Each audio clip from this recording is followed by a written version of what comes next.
Hey guys, today we're going to do something a little bit different. I have had some requests for this recipe from the people in my life who have had it, from friends and family, so I figured the easiest thing to do would be to just go ahead and make a video. Today I am going to show you how to make pan de jamon. Pan de jamon is a traditional Venezuelan holiday bread. It's something that we usually have around Christmas time. Now, full disclaimer, I am not from Venezuela. I lived there for a long time. My husband's from there, so this is something that we have in our family really from Thanksgiving on, and I'll be honest, sometimes I make this over the summer or whenever I feel like it because I love it that much. When I was first learning how to make this recipe, there were not that many recipes out there online in English. I really needed a video to kind of learn how to master this and how to see how this was all put together. And at the time, there really wasn't much available in English, and I didn't speak as much Spanish as I do now. So I hope that this will help some of you out there learn how to make this awesome, awesome holiday tradition.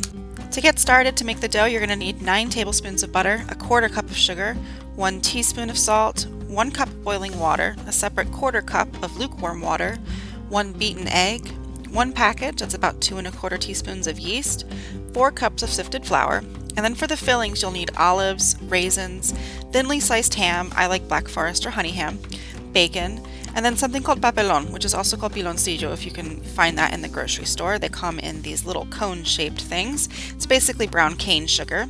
If you can't find those, you can also use cane syrup, which I had never really seen before, but we have a ton of it in Louisiana, so that's what I used today because I wanted to save my papelón for something else. So once we have all of our ingredients in place, we're going to get started prepping everything. We're going to start with our large quantity of butter, and to that we're adding our quarter cup of sugar and 1 teaspoon of salt.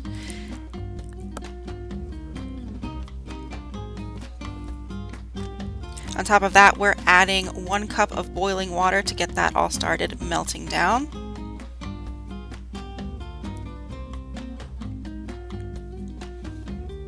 Give it a little mix to help it along. And next we're going to prep our yeast mixture. This is going to be our 2 1/4 teaspoons of yeast with a little bit of sugar, our beaten egg, and a quarter cup of lukewarm water. We're going to set that aside and let that start to rise and activate and do whatever it is that yeast does.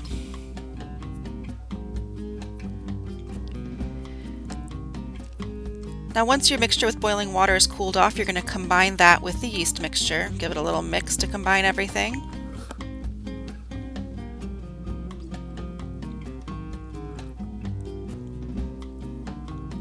And then we're going to add that to our 4 cups of sifted flour and get to work with mixing.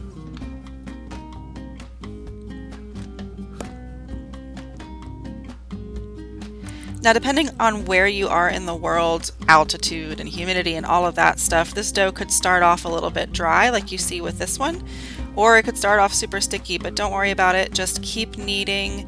Eventually we're going to turn this out on the table and just continue kneading. You can add flour if you need to. The ultimate goal is to make sure that your texture at the end of your knead is nice and elastic and smooth and there's no lumps or anything like that. Once we're done kneading, we're going to transfer this to a bowl that's sprayed with a little bit of cooking oil and cover that with plastic and set it aside for 1 hour to rise.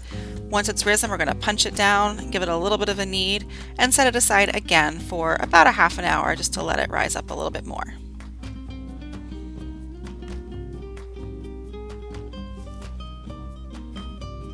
Sprinkle your work surface with flour, and you can get a little creative here if you want.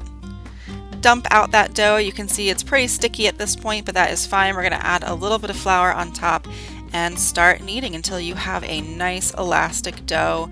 This dough just feels great. It is such an easy dough to work with. I've been making this for years and it's just my favorite dough. It's really foolproof.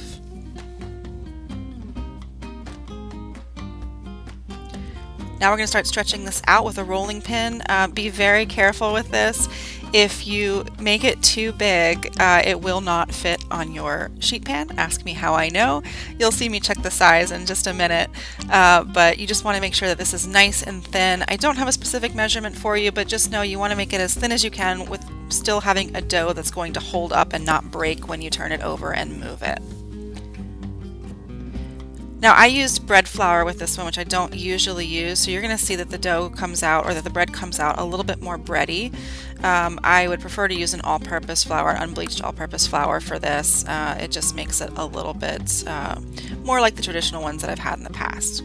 So this is a super thinly sliced ham. Honestly, I wouldn't use ham that is this thinly sliced because it's a little bit more difficult to work with, but you definitely don't want to use the really, really thick ham that you would get for like a spiral sliced ham, for example. You want something that's pretty thin that's going to roll up easily. I used about 3 packages of ham on this thing. I've in the past made the mistake of not using enough ham, so add ham until you think you've had enough and then add a little bit more. Once our ham's done, we're going to go add in 2 rows of bacon, 2 lines of olives, and just sprinkle a bunch of raisins on that thing and then start rolling. Now make sure you roll this really, really tight, especially for your first part. You want everything to be really snug. It's going to look like a really thin roll first, but that's okay. That's what we want. Now I like to use a little bit of this harina pan, which is a pre-cooked white cornmeal, on the bottom of my sheet pan. Even though I'm using a parchment paper, it acts a little bit like semolina in that it helps the dough and the bread not stick when it bakes. Sometimes the dough can split open a little bit on the bottom and some of the moisture will leak out, and you definitely don't want any burning or sticking to ruin this delicious bread. So sprinkle a little bit of that. If you don't have it, flour is fine as well, but just to keep it from sticking. So I cover it, I set it in a warm spot, I let it rise for about a half an hour, 45 minutes, or while I finish whatever it is that I'm doing.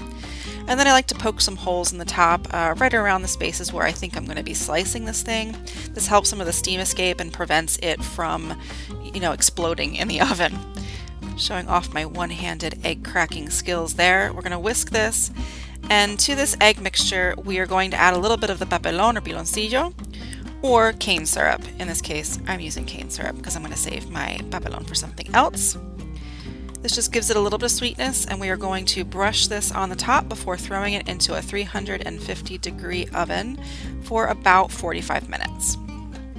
Now I do take this out of the oven at least once to brush this same wash over it again, and just to rotate the bread so that it gets a nice even bake. And there we are. Now, avoid the temptation to cut this thing open right away. Make sure you let it sit, cover it with foil, about a half an hour, and then slice it in. And there you have it, a beautiful pan de jamon. So that is it. Thank you so much for watching. I hope you guys give this recipe a try. And remember, this dough is so versatile. You can do so much with it. You can make cinnamon rolls, or one of my favorite things to make is Golfeados, which are just a really awesome combination of papelón, cheese, anise, all kinds of crazy stuff that's just such a uniquely Venezuelan thing that brings back so many memories. I will definitely share that recipe with you guys as well. You can also get super creative with this bread. You can make all kinds of beautiful designs on top. I don't do that because I'm usually in such a hurry to eat it, and I like to serve it kind of how you see in the video, sliced up and on a tray on our Christmas table. That's it for now. Give it a try. Let me know what you guys think in the comments, and also let me know if there's any other recipes you'd like me to try. See you next time. Happy New Year.